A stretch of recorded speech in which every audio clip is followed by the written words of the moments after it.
Welcome to Saint-Tropez and welcome to the Rolex Giraglia 70. It is in fact the 70th edition of the longest living offshore regatta in the Mediterranean.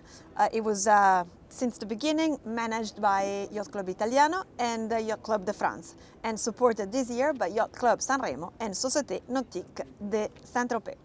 I am Rachele Vitello. I will be your host this week with my colleague and friend Baci Del Buono. Ciao Rachele, hi Ciao, guys. Baci. And we will walk you through this amazing event, amazing regatta, until the start of the 241-mile-long offshore race. Starting on Wednesday at around 12, there will be different starts, right, Baci? Yeah, definitely. We will be there and we will show you everything about the race. But we have to start a little bit further. we go a little bit behind. We don't rush. Yeah, we definitely. hold the horses until the start of the offshore race. And now we start by discovering the place where we are. Actually today I took a fast walk on the dock and it's an amazing boat actually here in the Giraglia, Rolex Giraglia. We really host an incredible boat and we will find it out during our show, our live in these days. But as you mentioned before, we really have to discover the incredible place where we are now. That is Saint-Tropez.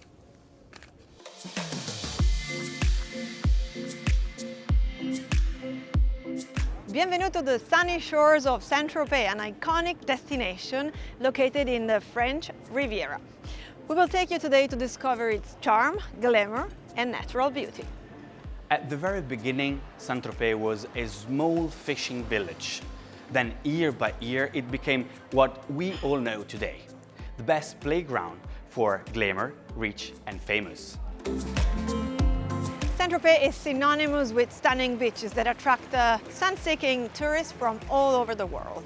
Pampelonne is the most famous, or one of the most famous. It stretches for 5 kilometers, offering pristine sand, crystal clear water, and exclusive beach clubs.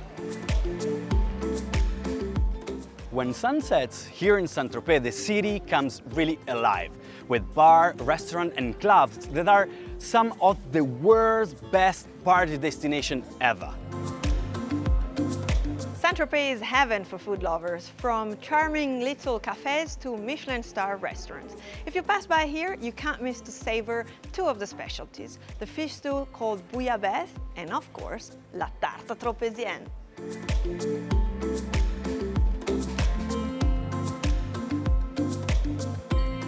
Saint-Tropez fascinates tourists for its undeniable allure, and sailors are no exception.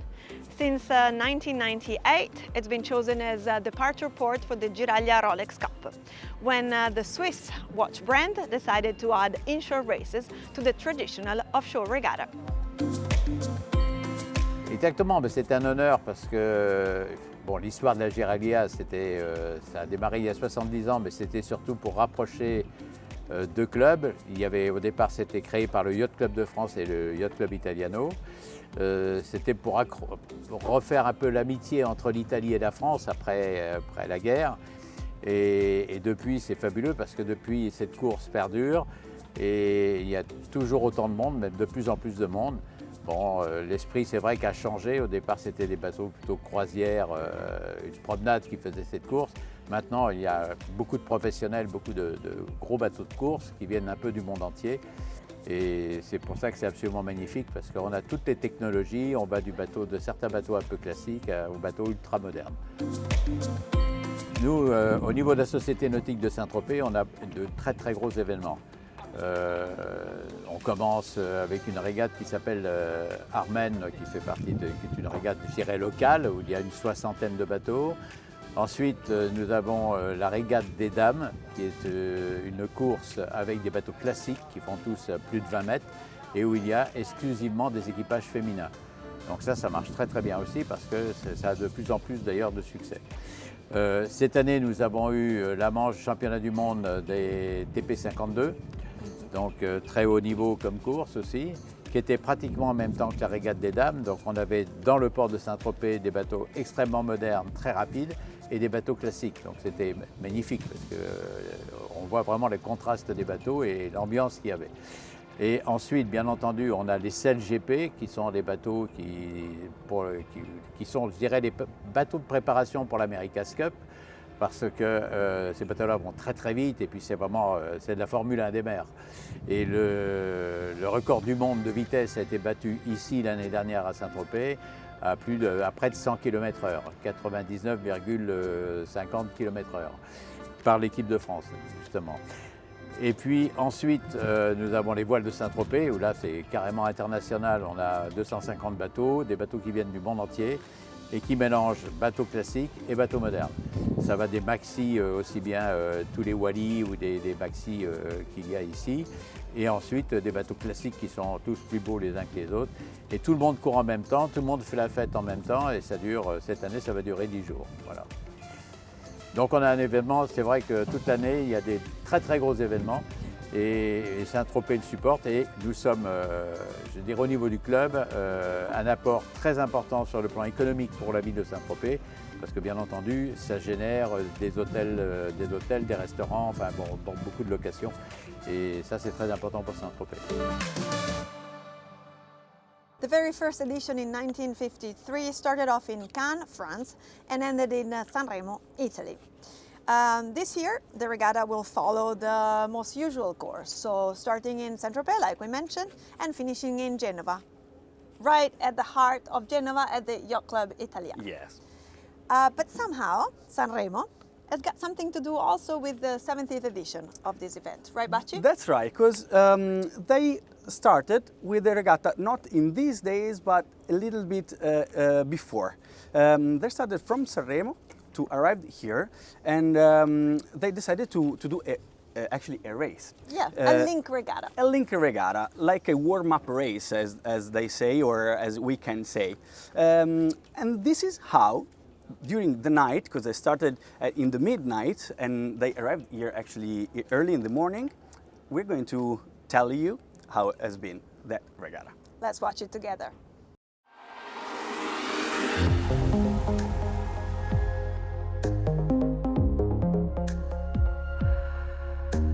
The Rolex Giraglia 70 is made of many different regattas within the regatta. The inshore races in the beautiful Gulf of Saint-Tropez, the real deal, the offshore race starting in Saint-Tropez and finishing this year in Genova at Yacht Club Italiano. But the fleet is also invited to attend the Link Regatta, taking the boats, mostly Italians, from Sanremo to Saint-Tropez. The 2023 edition of the Link Regatta started off in Sanremo at midnight, between Friday and Saturday. Light breeze accompanied the 50 boats for the first hours of the 50-mile race course. In the early hours of Saturday, the 10th of June, some offshore breeze started filling in up to 6-8 knots, making the boats more on the left of the race course go faster and gain margin over the smaller ones. As forecasted, the wind then turned from the northeast and pushed the offshore fleet towards Saint-Tropez and a big storm that was building up over the pretty French town. The winner of the event in the busiest ORC fleet is the Italian boat Aurora. We are running Giraglia since 1985. It's 35 years, and we have a lot of experience of the wind and the route. And now this year we made a choose, and it's a good choose. We saw the chart of the wind, and the chart explained that perhaps there was a lot of much wind offshore in the left side of the pergola. In third, an Italian sailing legend, the tactician of the first Italian America's Cup Challenge and all-around champion Mauro Pelasquier, calling tactics on board Elo II for Yacht Club's Italiano Young Guns. Elo 2 is an old boat, but still competitive. The crew are young guys from Yacht Club Italiano, and they're selling dinghies for sure. And so I'm the old master for learn them what means crew work. So we start at the midnight in Sanremo, and we're sailing. We have a good weather report, so we're sailing far from the coast, and we come back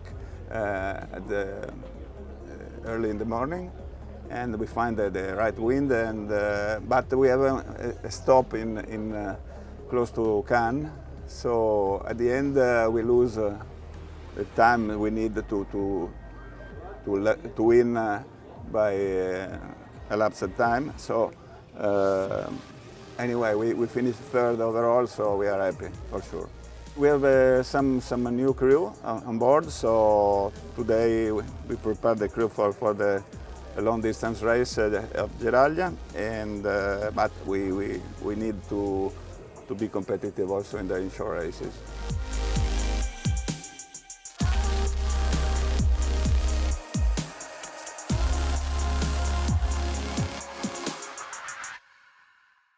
Wow, beautiful images shot on board the Elo second by Alberto Rigone, and the midnight start, a stunner. Yeah, definitely. Amazing. About 50 boats arrived in Saint-Tropez Yeah. actually attending this regatta, but an astounding number of 181 will actually start on Wednesday the 14th around at noon, divided into two classes Yes. for the actual offshore regatta. And the incredible stuff is that the number of the maxi that attended the Rolex Giraglia is growing year by year. And this year we got 31 maxi, and it's a super show here on the water to see them racing together. And we know that everyone is trying to grab the record that is owned by the boat that is here. But the time that he made the record, he had another name. Do you know that? Yes, another name, another owner. We go back to 2012. Yeah. It was called Azimut Europe. It was owned by Igor Simčić, and the same boat is here. It's got another name. It's Yeah, Blackjack, and it's got another owner. So we will see if that boat can beat her own record. But we have still to remember that Rolex Giraglia will be won really in the elapsed time. So we will see that. So Yes, of course, because Bacci, running in IRC and ORC is actually an even game. So the small ones can play with the big one. Because Definitely. the elapsed time will give them their handicap, and everybody Yes. is actually fair game for Sure, everybody. sure. Everybody can play together. So 181 boats yeah, on the docks, some actually at the moorings. yeah. And We would like to see them all, but let's see what we're starting with today. What are you showing us today? actually today I chose one that has a great story. Not that boat, but the heritage of that boat. Oh, wow. Yes, it's amazing story. We all know the owner, and the owner is PG Loro Piana. So I guess you know what I'm talking about. Let's see that. Let's see it.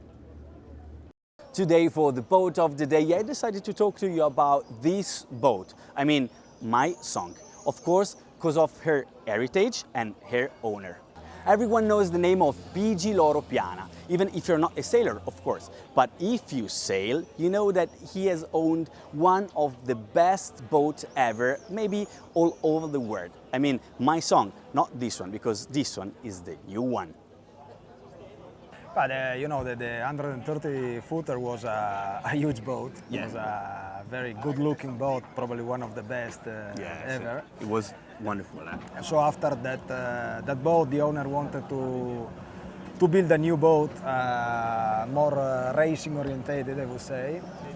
And finally we got this new Swan 80 that is a total different boat. It's a boat made to be fast on the water, a canting kill boat with a centerline daggerboard in front, twin rudders, plenty of sail area with huge sails, and probably really orientated for to have fun in reaching or downwind condition in big breeze, but also we pushed very hard to be competitive also in light wind. What about PG Loro Piana on board? Because we are a bit interested to it. But of course, PG has a big knowledge behind because he's, he's the owner, but first of all, he's a good sailor, I would say, because He's plenty of experience. He owned many boats in the past, so he's not a newbie.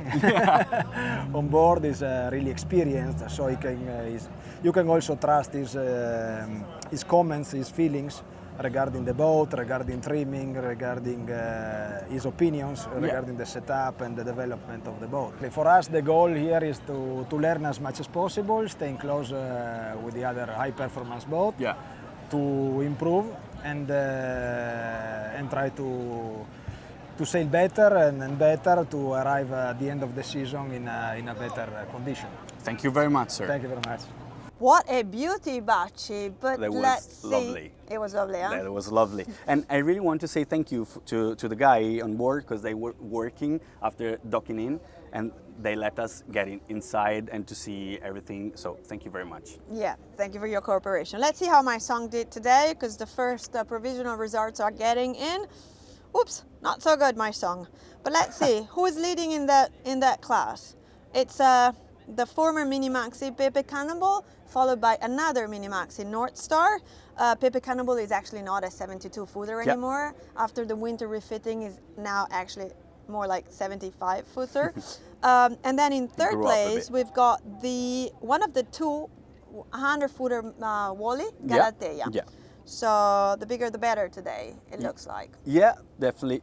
Actually, the race today has been great, because we had a great wind to have a start. It was from 6 knots to 10, not more than 10, so the great wind for everyone, I guess.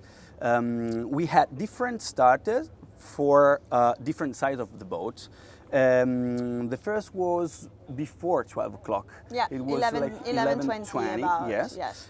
And we had here the show of all amazing. the boat that was arriving to the finish line. It was amazing. And it was an 18.8 mile course, so beautiful around the coast of this beautiful part of the world. Amazing. And the little class, the class of the smallest actually boat, they had the course that was a little bit shorter at the end because of the wind that get a little bit down. Yes. Okay. So the updated rankings are available, or will be soon available, on the official website, which is rolexgiraglia.com. So, Bacci, tomorrow another inshore race. Yes. What should we expect from the weather? Well, the weather will be more or less similar to the weather that we had today. So not too much wind, not more than 10 knots, they say. We are worried about the weather condition, like the cloudy, actually, the cloud and the rain. But today we have been really lucky. So they raced under the sun. Actually, during the night, the sky is getting a little bit covered by some cloud, but I guess we don't have to be worried about that. We're going to race tomorrow. Good race tomorrow. Actually, we don't know the course, because no, of course, they decide day by day, but there will be wind enough for at least another coastal race. Definitely, from north-east north, so it will be a great day again. Yeah. Okay, so we can't wait for it, and I think that is it for the first episode of this Rolex Giraglia 70 highlights, Bacci. Yeah. And before we actually go, I think it would be nice for you to watch some of the footage that our Gianmaria Proserpio and Niccolò Roccatagliata shot today on the water. Amazing. Thank you, guys. Thank you, and see you tomorrow. Ciao.